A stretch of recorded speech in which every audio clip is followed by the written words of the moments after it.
লম্বা লম্বা সেজদা দিতে শুরু করলেন। কাঁদতে কাঁদতে চিন্তা করতে করতে এক পর্যায়ে দেখা গেল জীবন লিখে হয়ে গেলেন, শুকায় গেলেন, শস্ত্রহীন হয়ে গেলেন। হযরত আয়েশা এদিকে কাঁদেন। আমার নবীজি রাত্রিবেলা যখন বিছানায় চলে যান, রাতের বেলা ঘুমাতে যান, বাম জায়গায় দেন আয়েশার জন্য। আয়েশা বলেন মুখটা নবীদের খানখানা হয়ে যায়। নবীজির চোখের পানি দিয়া গোটা বালিশ ভিজে যায়। গোটা রাত নবীজির কোনো ঘুম নাই। চরম মানসিক যন্ত্রণার মধ্যে তার দিনাতিপাত হচ্ছে। রাসূল কাঁদেন, আয়েশাও কাঁদে, আর মুনাফিকরা হাসে। এখন মুনাফিক কিছু আলেমদের দুঃখে হাসে না নাই? হাসে কিনা কাঁদে? হাসে না? হাসার লোক আছে না নয়? প্রশ্ন থাকলে কি শাস্তি হয়? মুনাফিকের বাচ্চা আজ থেকে আমাদের জনগণ ঠিক কিনা?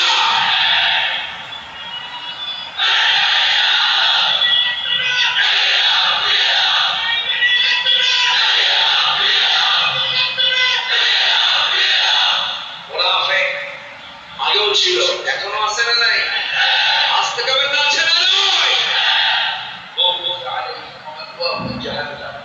মুনাফিকদের সঙ্গে কোন শিথিলতা দেখানো যাবে? শিথিলতা দেখানো যাবে? মুনাফিকদের বিরুদ্ধে কঠোর হতে বলেছেন কে? আসতে বলবেন না কে? আমার নবীজি টেনশন করছেন, ওই দিকে আয়েশা টেনশন করছেন। আয়েশা বলে আমি 9টি কারণে শ্রেষ্ঠ, আল্লাহ পাক আমাকে শ্রেষ্ঠ প্রদান করেছেন। এক নাম্বার কারণ হলো আমার বিয়ের ফয়সালা দুনিয়ার কেউ করে নাই। আমার বিয়ের সিদ্ধান্ত নিয়েছেন আরশের মালিক মহান রব্বুল আলামিন। আমার চেহারাকে বেশ দিলবাড়ি করে নবীজির সামনে জিবরাইল হাজির করে বললেন, ইয়া রাসূলুল্লাহ, আপনি আয়েশা নামের মেয়েটাকে বিয়ে করেন। রাসূল তখন সিদ্ধান্ত নিয়েছেন। আমার বিয়ে হলো 9 বছরে।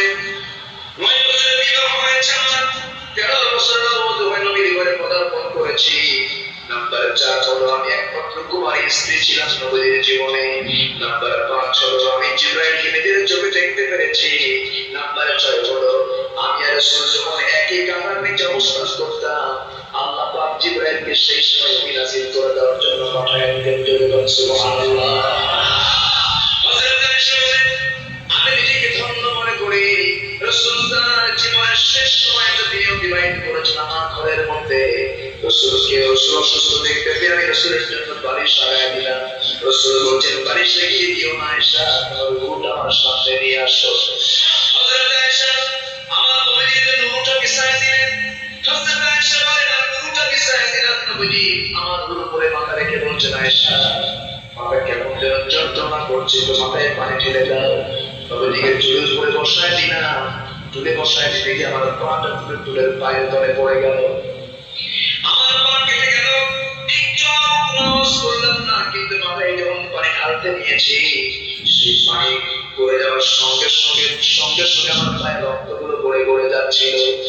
আমার রাসূল নিচের দিকে তাকায় দেখেন আমার পাটা চুলের পায়ের তলে পড়েছে। রাসূল বলছেন আয়েশা রে, চুলের পায়ের তলে তোমার পা পড়েছে, আমাকে তুমি কেন বললে না? আয়েশা বলছেন ইয়া রাসূলুল্লাহ, আমার পা কেন? আপনার মহব্বত করতে গিয়ে আমার কলিজাও যদি ছিঁড়ে যায়, আমি আয়েশা তো কোনো কষ্ট করে করব না। হযরত আয়েশা বলেন এরপর নবীজির লম্বা লম্বা চুল পুষে দিয়া দুই দিকে ভাগ করে রাসূলের শিশিটি করে দিলাম, দুই দিকে ভাগ করে দিলাম।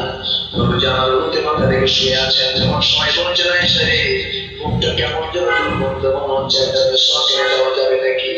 হযরত আয়েশা বলেন আমি কেউ ওঠার কোনো সুযোগ পেলাম না। নবীজি কষ্ট পাবেন মনে করে আমার ভাই আব্দুর রহমানকে ডাক দিয়ে বলছে, ভাই আব্দুর রহমান একটা মেশক কিনে দাও।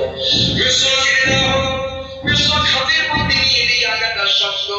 নবীজি চালাতে কষ্ট পাবেন মনে করে মেশক কানে শক্তটাকে চালায় নরম করলাম।